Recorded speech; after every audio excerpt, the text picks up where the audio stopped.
सौर मंडल के जन्म से लेकर अब तक जुपिटर हमारी धरती की रक्षा कर रहा है, ब्रह्मांड में घूमता फिरता। जुपिटर ग्रह इतना बड़ा है कि इसके अंदर 1000 पृथ्वी समा सकती है। जुपिटर के अंदर पानी नहीं बल्कि हाइड्रोजन, हीलियम, मीथेन, अमोनिया और कई रासायनिक पदार्थ भरे हैं।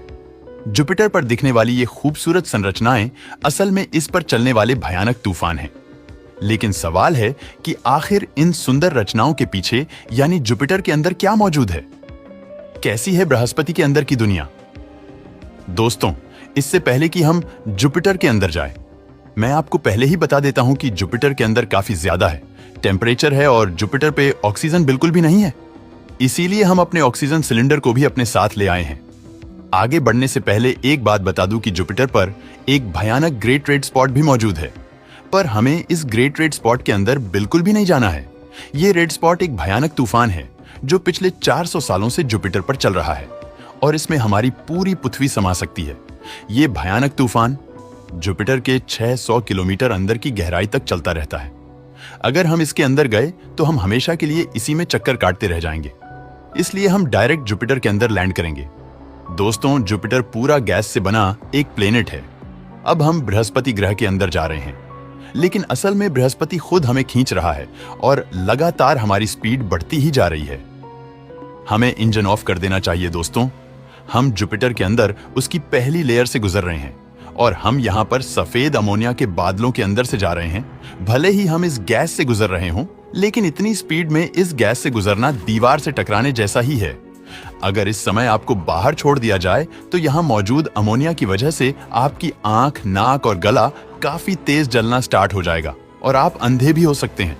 आगे चलते हुए हमें ब्राउन, अमोनियम सल्फाइड और हाइड्रोजन सल्फाइड के बादल घूमते दिखाई दे रहे हैं और यहाँ आते आते वायुमंडल दबाव पृथ्वी से 2 गुना हो चुका है।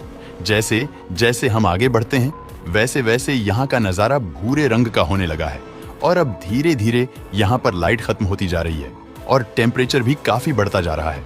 देखिए दोस्तों, जैसे जैसे हम आगे बढ़ रहे हैं जुपिटर पर अंधेरा बढ़ रहा है और अब यहाँ पूरी तरह से अंधेरा ही अंधेरा हो गया है और आप देख पा रहे हैं बृहस्पति पर बहुत भयानक बिजली कड़क रही है और इसकी रोशनी में हमें यहाँ मौजूद बड़े बड़े सफेद बादल दिख रहे हैं जो यहाँ भयानक कड़कती बिजली के साथ तूफान मचा रहे हैं। जैसे जैसे हम क्लाउड से गुजर रहे हैं यहाँ पर प्रेशर पृथ्वी से 10 गुना ज्यादा हो गया है। लेकिन जैसे जैसे हम आगे बढ़ रहे हैं हमें पता चलता है कि अभी तक हमने कुछ नहीं देखा।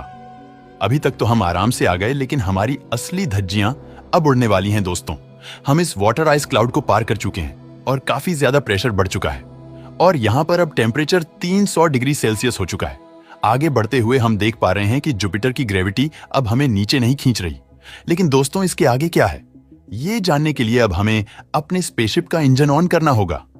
दोस्तों, काफी सारी मुश्किलों से गुजरते गुजरते अब हम जुपिटर के 14,000 मील अंदर आ चुके हैं और यहाँ हम एक मेटालिक रीजियन के अंदर प्रवेश कर रहे हैं।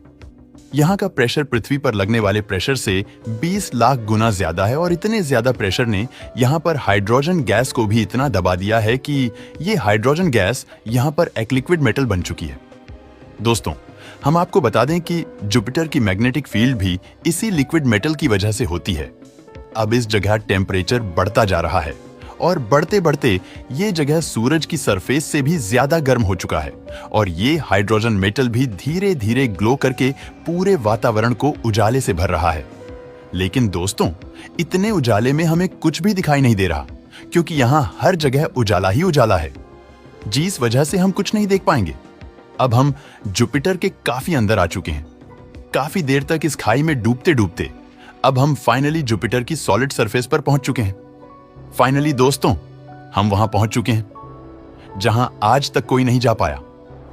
ये वो जगह है जो हमारी पृथ्वी से 10 गुना ज्यादा मैसिव है और ये बृहस्पति की कोर है जो कि रॉक और एक्सोटिक आइस से बनी है और इस समय आपको अपने ऊपर 2 करोड़ वायुमंडलीय दबाव महसूस होगा और यहाँ पर इस समय 40,000 डिग्री सेल्सियस का तापमान है। तो दोस्तों, इससे आगे हम नहीं जा सकते और ना ही हमारी हिम्मत है। लेकिन जुपिटर की यह यात्रा आपको कैसी लगी हमें कमेंट करके जरूर बताना।